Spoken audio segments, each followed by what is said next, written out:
Good morning everyone.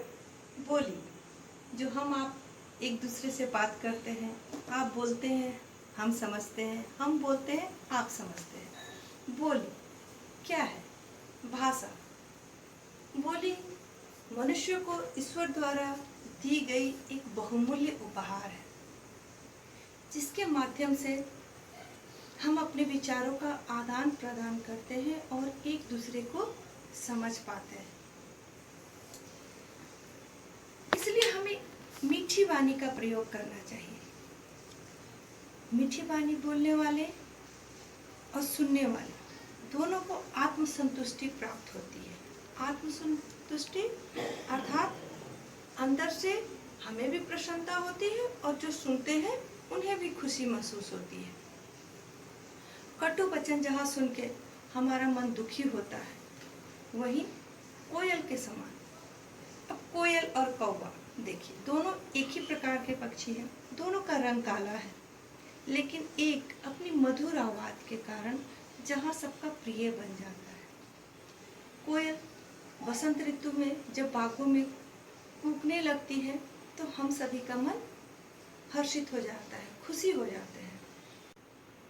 कौवा की कर्कश आवाज सुनकर हम सभी दुखी हो जाते हैं। अब आप लोग बताइए, आप लोगों को कोयल के समान बनना है या कौवे के समान बनना है? आप सभी कोयल के समान बोलना चाहेंगे। मधुर वचन आप बोलने से आप सबके बीच में प्रिय हो जाते हैं। इसी पे आधारित है हमारा पाठ 17 कोयल कविता। इस कविता की कवियत्री है सुभद्रा कुमारी चौहान।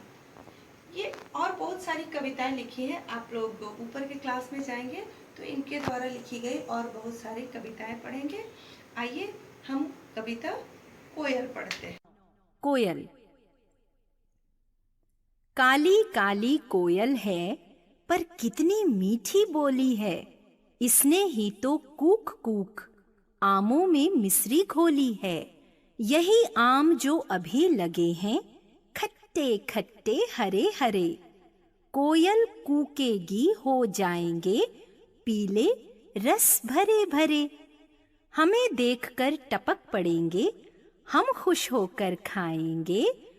ऊपर गाएगी कोयल, हम नीचे उसे बुलाएंगे। कोयल कोयल सच बतलाओ, क्या संदेशा लाई हो। बहुत दिनों के बाद आज फिर इस डाली पर आई हो। क्या गाती हो, किसे बुलाती हो, कह दो कोयल रानी। प्यासी धरती देख मांगती हो, क्या मेघों से पानी। अथवा कड़ी धूप में हमको दुखी देख घबराती हो। शीतल छाया भेजो, यह बादल से कहने जाती हो। काली काली कोयल है, पर कितनी मीठी बोली है। इसने ही तो कूक कूक आमों में मिश्री घोली है। यही आम जो अभी लगे हैं, खट्टे खट्टे हरे हरे। कोयल कूकेगी हो जाएंगे पीले रस भरे भरे। हमें देखकर टपक पड़ेंगे, हम खुश होकर खाएंगे। ऊपर गाएगी कोयल, हम नीचे उसे बुलाएंगे। इस कविता में कवियत्री सुभद्रा कुमारी चौहान ये बतला रही है कि ये कोयल जो है कितनी काली है। ये काली काली कोयल है, पर इसकी आवाज, इसकी वाणी कितनी मधुर है। जब ये बसंत ऋतु में कूकने लगती है तो इसके कूकने से इसका जो आवाज है, इसका जो मिठास है, वो मिठास इन आमों में आ जाता है। जैसे आप जब कुछ बोलते हैं तो दूसरे के चेहरे में खुशी आ जाती है, वैसे ही इस कोयल के कूकने से इसकी मिठास इन आमों में आ जाती है। काली काली कोयल है, पर कितनी मीठी बोली है। इसने ही तो कूक कूक कर आमों में मिश्री घोली है। मिश्री होता है एक प्रकार की जमी हुई चीनी को बोला जाता है, जो खाने में बहुत मीठा लगता है। तो कोयल के कूकने से ये मीठास जो है इन आमों में मिश्री के समान आ जाता है। यही आम जो अभी लगे हैं, जब आम के छोटे छोटे फल होते हैं तो वे हरे हरे होते हैं और उसमें खटास होती है। सो खाने में, जिसको हम लोग जब आम का छोटा रूप रहता है तो हम लोग उसको अमिया बोलते हैं, वो खाते हैं तो उसमें खटास रहता है। यही आम जो अभी हरे हरे दिखाई दे रहे हैं, वो कोयल जब बोलेगी तो कोयल के कूकने से उसकी मिठास इन आमों में भर जाएगी और वे आम कैसे हो जाएंगे? पीले पीले, मीठे मीठे।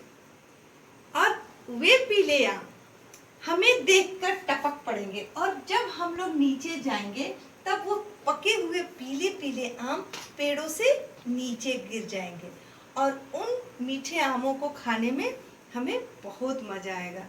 ऊपर गाएगी कोयल, हम नीचे उसे बुलाएंगे और उसकी आवाज से, कोयल की आवाज से जो मिठास इन आमों में आई है और इन आमों का स्वाद जो हम चख रहे हैं, तो वे स्वाद हम नीचे आम के द्वारा उस मिठास को खा रहे हैं और कोयल ऊपर अपनी मधुर आवाज सुना रही है।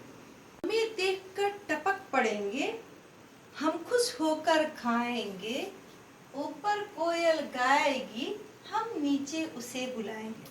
अर्थात जब आम पक जाएंगे और इसमें मिठास आ जाएगा तो ये पके हुए आम पेड़ों से गिर जाएंगे। टपकना अर्थात गिर जाएंगे।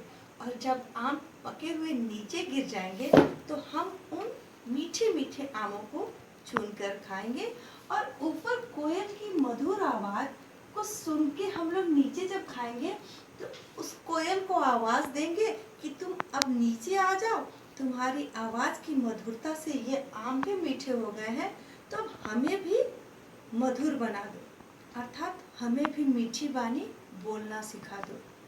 हमारे मन में किसी के प्रति द्वेष ना हो, कोई ऐसा कटु वाणी ना बोले जो जिससे दूसरे का दिल दुखी हो जाए। तो हम कोयल को बुलाएंगे कि तुम नीचे आ जाओ और तुम्हारी आवाज की मिठास हमें भी प्रदान करो। तो बच्चों, इस पाठ से हमें यह शिक्षा मिलती है कि हमें कोयल के समान मीठी आवाज में एक दूसरे से बात करनी चाहिए। कभी किसी से कटु वाणी नहीं बोलनी चाहिए। ऐसे वचन का प्रयोग कभी नहीं करना चाहिए जो दूसरे का दिल दुखा दे या सुनने में अच्छा ना लगे। हमें हमेशा सभ्य और मधुर वाणी बोलनी चाहिए। अपने से बड़ों का इज्जत करना चाहिए।